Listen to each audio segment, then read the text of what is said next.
In Turkey, it feels like all or nothing. Recep Tayyip Erdogan pulling out all the stops ahead of the first presidential poll since a constitutional reform put more power in the president's hands. Sunday's poll is also the first since the failed coup of 2 years ago and the crackdown that followed. Yet despite the campaign coverage skewed in his favor, despite religious backing for the AKP leader, the jailing of journalists and opposition politicians, one of whom, by the way, is campaigning from jail, an Erdogan win is not necessarily a given. For one, the mainstream opposition seems surprisingly well organized this time around, with unity pacts in case of a runoff, and a center-left standard-bearer, Muharrem İnce, who's anything but a boring physics teacher. Then there's the state of Turkey itself. Under Erdogan, there's been phenomenal growth, but is that legacy enough to override frustration over corruption, issues with rule of law, inflation, and a currency that's now free-falling? What happens if Erdogan wins? What happens if he loses? Today in the France 24 debate, Erdogan goes all in. With us to talk about it from Istanbul, France 24 contributor Borzu Daragahi. How are you, sir? Good. Also joining us here in the studio, we're with Yavuz Baydar, editor-in-chief of Aval News. Welcome to the show. Welcome as well from Diyarbakir, journalist Aydin Tashbash, a senior fellow at the European Council on Foreign Relations. Thank you for joining us. French. It's mixing. And as well, we'll be joined by Youssef Erim, Turkey analyst at TRT World, contributor to the daily Saba newspaper. The France 24 debate on Facebook and Twitter, hashtag F24debate. Has he still got it? At 64, Recep Tayyip Erdogan going for broke, it seems, as he tries to win both parliament and the presidency. Clément Bonneau has more. He's dominated Turkish politics for 16 years. Now Recep Tayyip Erdogan faces his biggest challenge yet. He's widely tipped to win a second term as president, but his party, the AKP, is expected to lose its majority in parliament. For the first time, all the main opposition parties except the pro-Kurdish HDP party have come together to form an unprecedented political alliance. Right now, the opposition seems more likely to win the majority in parliament. And therefore, the dominant scenario is one where Erdogan is the president, but he does not control parliament. 5 candidates are running against Erdogan for president. Leading the pack is 54-year-old Muharrem İnce, the leader of the centre-left Republican People's Party, or CHP. He's called for a more independent judiciary, greater personal freedoms, and an end to excessive government spending. Also promising change is Meral Akşener, a former interior minister and the only woman in the running. Pro-Kurdish HDP leader Selahattin Demirtas, meanwhile, has been campaigning from prison. He was arrested in November 2016 in the wake of the failed coup against Erdogan, but remains popular among Kurdish voters. His party won a historic 13% of the vote in the June 2015 elections. Sunday's vote will be the first election since last year's constitutional referendum, which granted the president sweeping new powers. If he wins, Erdogan will continue to shape Turkey and its society for years to come. And we are pleased, by the way, to welcome Youssef Erim from TRT World, contributor to the daily Saba newspaper. Thank you for being with us here on our panel in the France 24 debate. Let's begin with a poll of polls. It shows it could go to a second round with Erdogan near but below the 50% threshold that would avoid a runoff. There's the graph for that. And by the way, it's not just the presidential poll that's tight. Can he garner an outright majority in parliament? Can the Kurdish HDP party reach the 10% threshold to enter parliament? How will the religious Felicity party fare? Lots and lots of questions. Let me begin with you, Borzu Daragahi. How reliable are polls right now in Turkey? Have rather small, I'm sorry, right now I'm hearing French as well as English at the same time. I'm not sure what the problem with the audio is. But the problem that you have right now is that you actually have both small sampling sizes with some of these polls, and traditionally they've been rather unreliable, but with rather big margins of error in these polls. So it's really tough to sort of get an assessment on that. Traditionally, the AK parties, Erdogan's party's internal polls have overrated him, and I think that they realize that, and that's one of the reasons why they're a little bit nervous. He tends to do worse than his own poll numbers, so it's going to be tough to see. But polls are not generally reliable because of those reasons. Yusuf Erim, we've had the president talking about lifting the state of emergency. Is that because he's nervous when he looks at his own internal polling? No, I don't think so. I think it's been almost 2 years now since the state of emergency has been in place. 2 years is an acceptable time. It's actually very close in period of time to the state of emergency that was in France. And the country is slowly coming back to normal. And lifting the state of emergency will help normalize the nation even further after elections. Yavuz Baydar, you agree? Well, state of emergency has been a nightmare for Turkey in terms of purge that followed. More than 100,000 people have lost their jobs, and 50,000 approximately in jail. 170 approximately journalists, including one of those. 4,000 approximately judiciary members are in jail. So it's been an upside down turning event, phenomenon that's been happening in the past 1 year. But the fact that the president now says he's lifting that state of emergency, what does that tell you? Well, this is maybe telling us that there's sort of a fatigue of the emergency rule in Turkey across the board, across the table. And maybe at the last moment, I think President Erdogan was last to promise to pledge the lifting of the emergency rule because the others did. And that is probably that there's a feeling that it will appeal to the voters of even a ruling AKP party. So we're heading into this poll on Sunday. The opposition vocal about its concerns over fraud. So are independent monitors like these in Istanbul.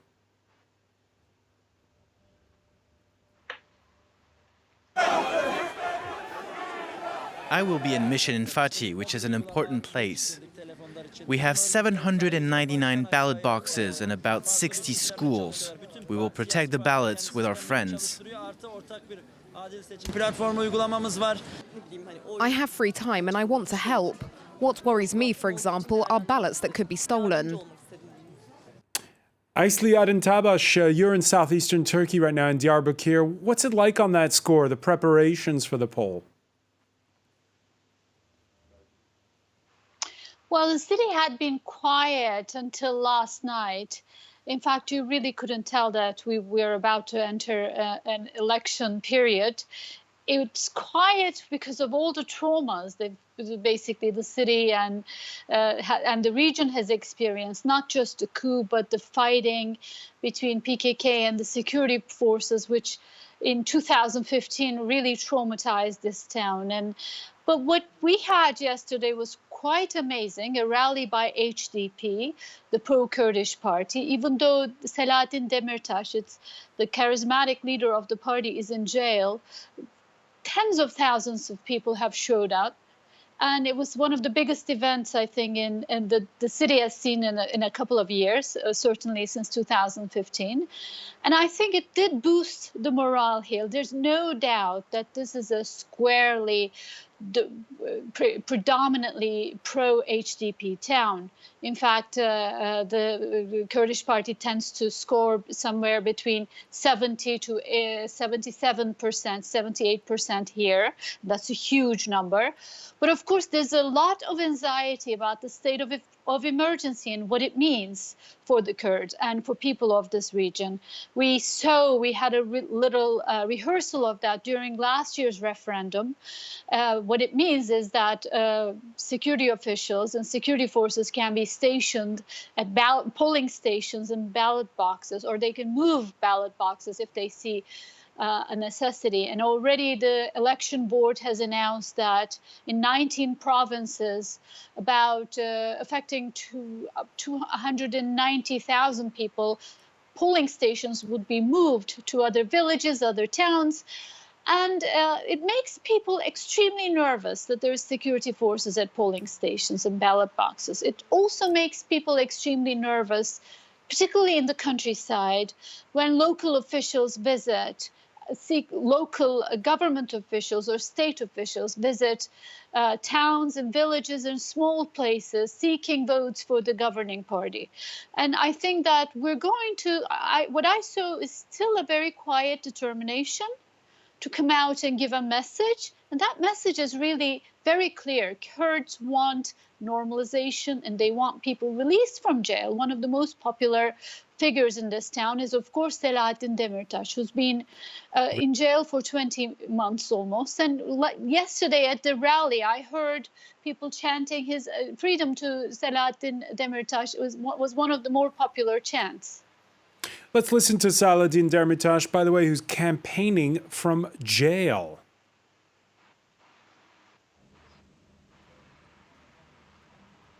I've run for the office from here, mainly relying on women and young people.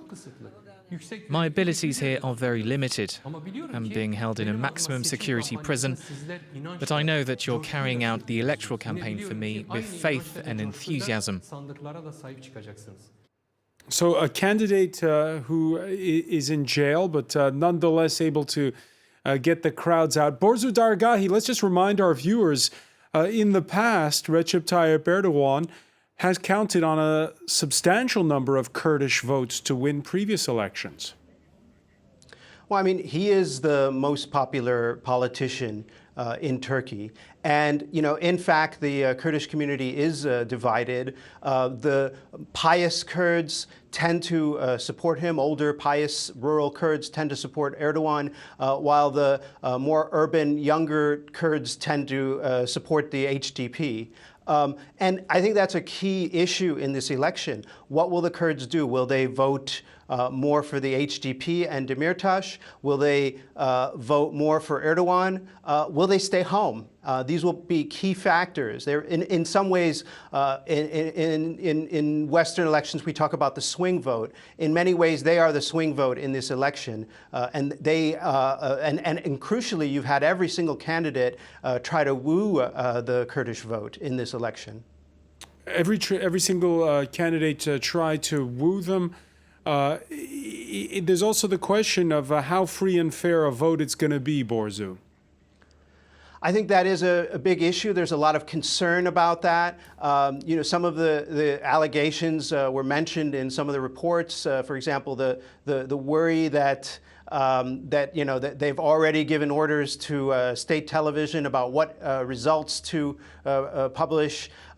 There's concerns that those ballot boxes will be moved and perhaps tampered with. On the other hand, I got to say that the opposition is being really vigilant on this. They're very well organized. They're trying very hard in terms of training people. They've even developed an app, a smartphone app, to help ballot box observers upload data about each individual ballot box, make that information public to prevent any kind of election day tampering. But that doesn't address the other imbalances during the campaign. None of that, the fact that the president got a lot more airtime than any of the other candidates, that the fact that there's a sense that the power of the state to some extent is used to give food baskets to supporters of the president, whereas the opposition doesn't have those resources. These are mostly, kind of the complaints of the opposition.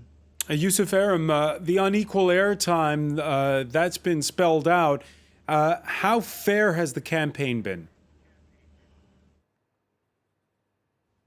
Well, first, I want to answer one of the questions or statements that Mr. Borzu made. I haven't gotten any poll results to publish yet. So I'm state TV. I work for a state channel, and we haven't gotten any type of orders to publish any type of polls. Whatever comes in from the High Electoral Commission is what's going to be published. Now, as for airtime, yes, President Erdogan has gotten a lot more airtime, but this is a very natural thing. I mean, the incumbent in every country gets more airtime than the opposition candidates. And we have to realize that AK Party appeals to 50%. They're polling anywhere between 45 to 55% in many, many polls. And people want to see the favorite, and people want to put on TV who appeals to most of the country. So it's only natural. But the opposition has had a lot of airtime. So I don't buy into that. And as for being free and fair elections, all this talk of vote rigging and whatnot, I mean, this has lately become quite a fashion throughout the world. I mean, in the US election with the Russians, the Russian election, people were talking about vote rigging, and in Iraq and in other countries. Now, to me, one of the most important indicators of democracy is the participation rate in elections. Now, in the referendum, there was an 85% participation rate. This is one of the highest in the world. I believe one of the only countries that have a higher participation rate is, I think, Belgium and Malta, and Turkey comes in third. Now, if people are participating in these elections, it's because they believe that their vote counts. And to talk about all this election rigging, this and that, that's a discredit to the Turkish people who are actually taking time out of their day to go to the ballot, cast their vote. If 80% of the population is casting their vote, that means they believe that this is a free and fair election. Yavuz Baydar? Well, regarding the turnout, it will most probably remain high even this time because there is very strong politicization of the country, and also this time the awareness among the voter segments across the board. That and the stakes are high. This is about the destiny of the country, because this is about the regime change, whether or not give approval to this or give not approval, denial to this. So this is important, but there are some things that we see when we look at the polls that, for example, the youngsters, the first-time or second-time voters, again, conservative or opposition, youth is unwilling more than ever to go and vote. This is something probably about the politics fatigue rather than Erdogan fatigue, which is a new phenomenon. And second thing is, the key element which we talk about these days, looking at these polls, is whether or not, in the 2 years ago, in 2015 elections, 7th of June, which brought Kurdish party with 80 deputies into the parliament under Demirtas. At that time, approximately 10% of the ruling AKP party voters did not go to the ballot boxes, feeling probably comfortable with the situation. And then, there was a repeat election or new election in November 2015. And at that time, Erdogan had another sweeping victory. These observations of these polls show that this AKP voter segment went en masse to vote for the AKP in November.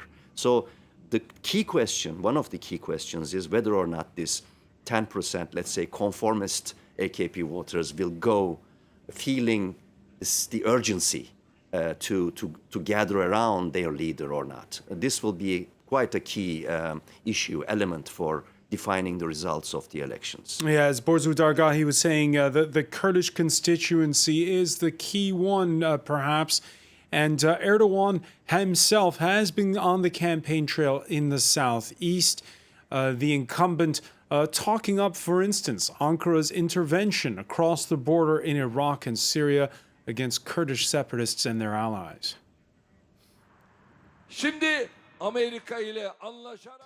We are now making Manbij safe by working with the U.S. Our operations in northern Iraq against the separatist terror organization are ongoing. We are now in Kandil. We overcame their leaders in Kandil. And now the next step is going to be the neighbors of Urfa.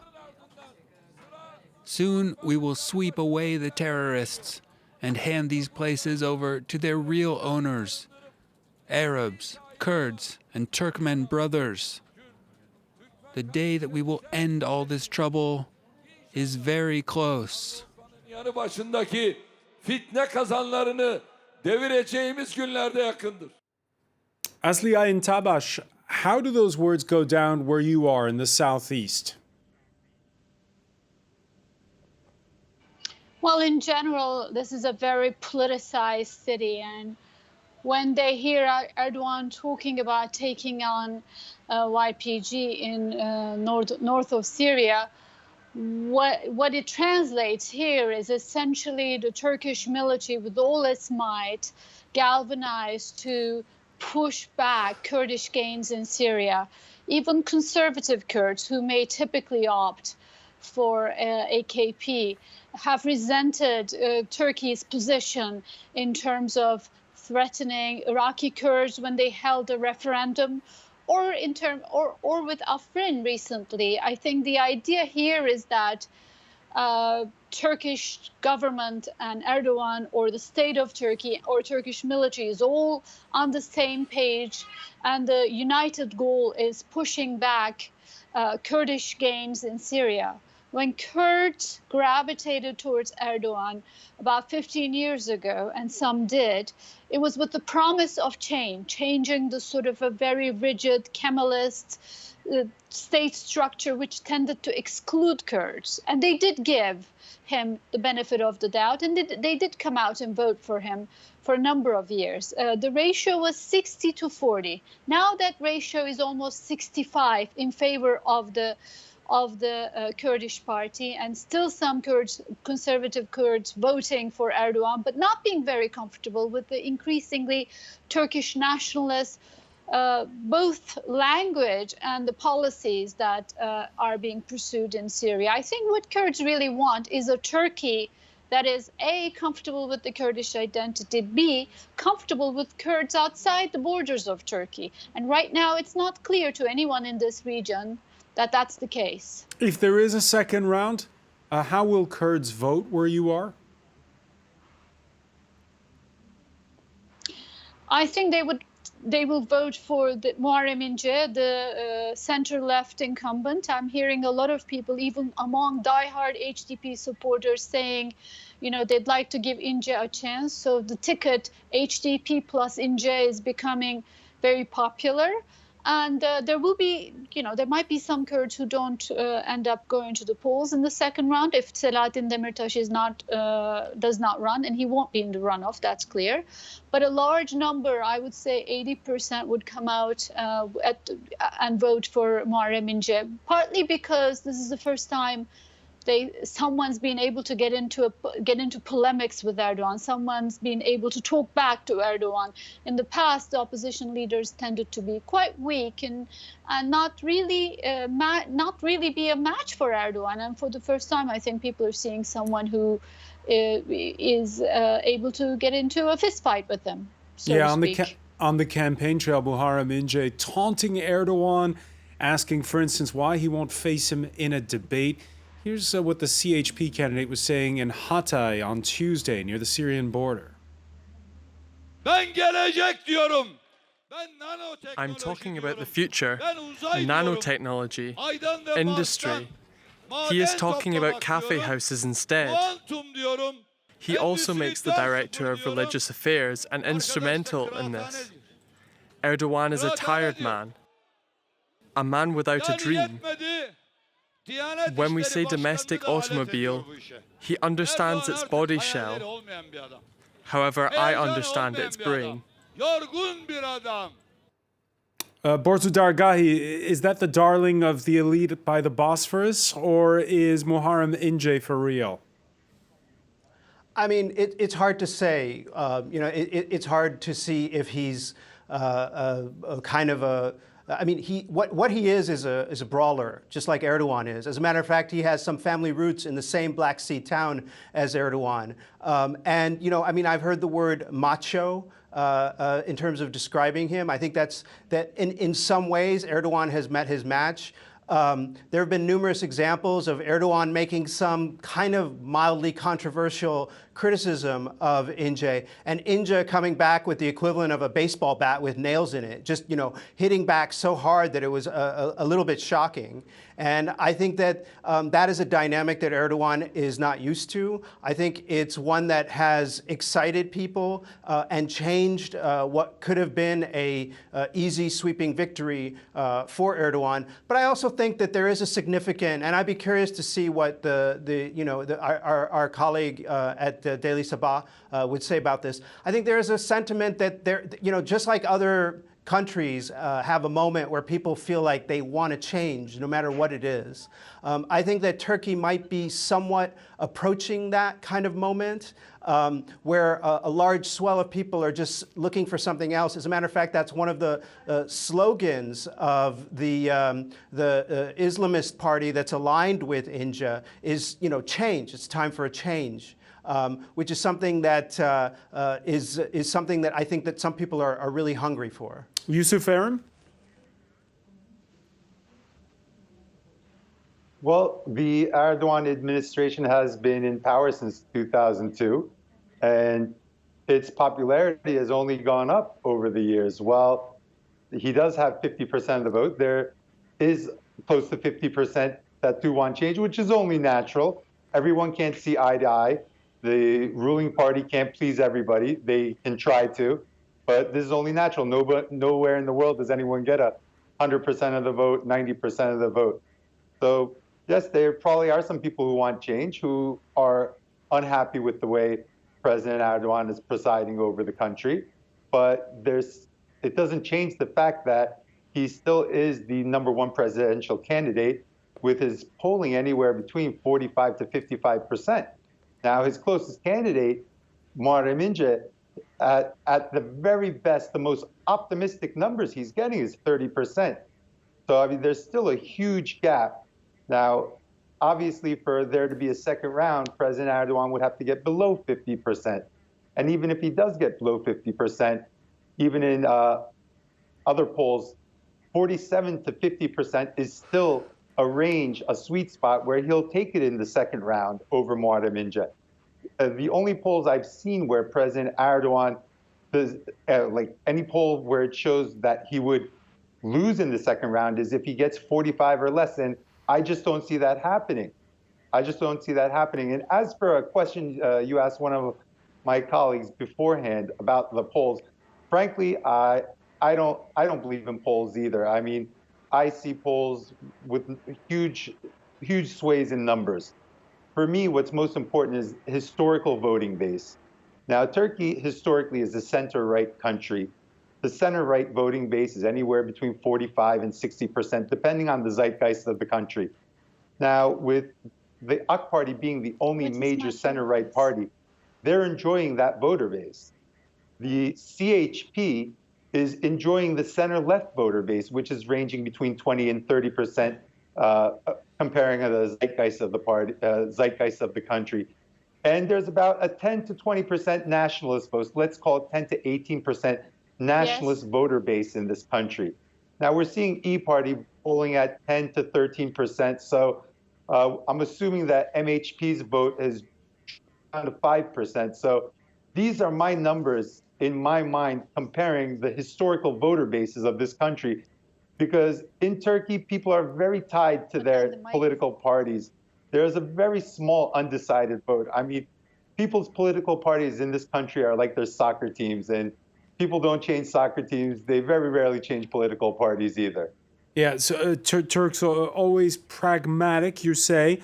Well, on that score, the biggest worry for many is the cost of living. The Turkish lira losing 1/5 of its value since last year, 2/3 since 2016. Particularly tough, there you see it against the US dollar, particularly tough, the current rise of world oil prices. Turkey is not an oil producer, feeling the pinch, ordinary citizens, like this farmer in the southern province of Kilis. I have no profits. We suffer because of barley prices. We suffer because of gas prices. We suffer because of foreign currency exchange rates. We're suffering from every direction. In the end, Yavuz Baydar, is it more the handling of the failed coup in 2016 that will weigh on voters' minds, or more pragmatic issues today, that is to say, what's going on with the economy? The effects of the economic decline is a slow motion way of entering into people's minds, as we have seen in the Greek situation. It took the Greek voters, Greek people, perhaps 2 years before they realized that they were in deep trouble. And we are now at the first phase of the sharp economic decline, which is still not really felt by the men or women on the street in the Anatolian heartland.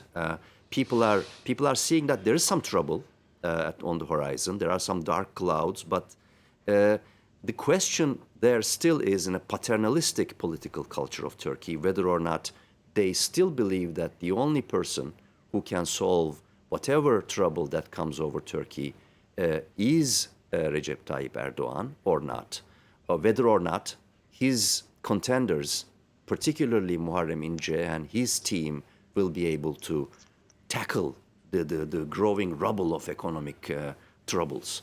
And this is the key question. I think this is all about leadership figures who is going to, in a convincing way, challenge Erdogan and his team. And that seems still very unclear. If you look at the polls, you don't really get a clear response to what really the voter thinks about voting. Yes, there's an element of fear and anxiety because of the emergency rule. People don't really respond frankly to the questions about what they think about, what they want to vote for. But the change, I should say, this time is that, as opposed to the earlier elections, when the voters were asked what is the most important issue for you, in 2015, they said terror, and this time most of the polls say that it's economy. Whether or not this will really reflect on the result, or this is very hard to say, because polls are more misleading than ever this time. Asli Aydin Tashbash, let's put polls aside. In your view, speaking to people where you are, what's the key issue? What will decide who people vote for? Look, roughly 21 million people receive a government subsidy of some sort. That includes poverty aid or contribution for fuel contribution in wintertime, farmers' subsidies, or girls' education supplement, or this and that. I can name you the number of the handouts, but effectively a very large number of people are dependent on government handouts. They're not all AKP supporters, but they do tend to represent the lower quarter of the income bracket, where there tends to be a lot of AKP supporters. And I think Yavuz is right in the sense that we're in the early stages of an economic downturn. Next year, this time, things will be far worse and people's livelihoods will be affected in a deeper, more dramatic way. Hence, that was the reason why President Erdogan moved elections 18 months ahead of time, simply because it would have been suicidal for him to hold elections 18 months from now, when the economic crisis would have actually made its presence felt in every Turkish home. We're not there yet. Yes, the currency is, Turkish currency is in a free fall, and yes, people are poorer, and inflation is at a 12%. But it's not like Argentina or Venezuela, where people are, or what Greece used to be, where people have felt their daily lives impoverished. So the question will be, the economic question will be important, and so will the question of whether or not these subsidies will continue. People have grown accustomed to having some type of a government handout. Let me repeat the figure. 21 million people, I'm talking about out of 55 million voters, So the question will be, of course, economic question will be who they think will best run the economy. It's very important to for the sort of average voter who may not be political, who may be somewhat apolitical, not necessarily be a member of any party or AKP, but he wants to see a continuation of the subsidies. It's very important for them to find a candidate that they know will continue that and sustain the economic profile of Turkey. My understanding is that they haven't yet reached the conclusion that the opposition can continue. They're not happy with what they have now. That's not. But they're not sure. Happy. They're worried about the future. They're worried about the economy. But they're not sure what the alternative is. They're not sure what the alternative is. We're going to have to leave it there. They're not yet suffering. They're feeling it. They're feeling it. We're going to have to leave it there. Suffering. Asli Aydin Tashbash, I want to thank you so much for joining us from Diyarbakir. I want to thank Borzu Daragahi and Yusuf Erim for being with us from Istanbul. Yavuz Baydar, thank you for joining us here in the France 24 debate.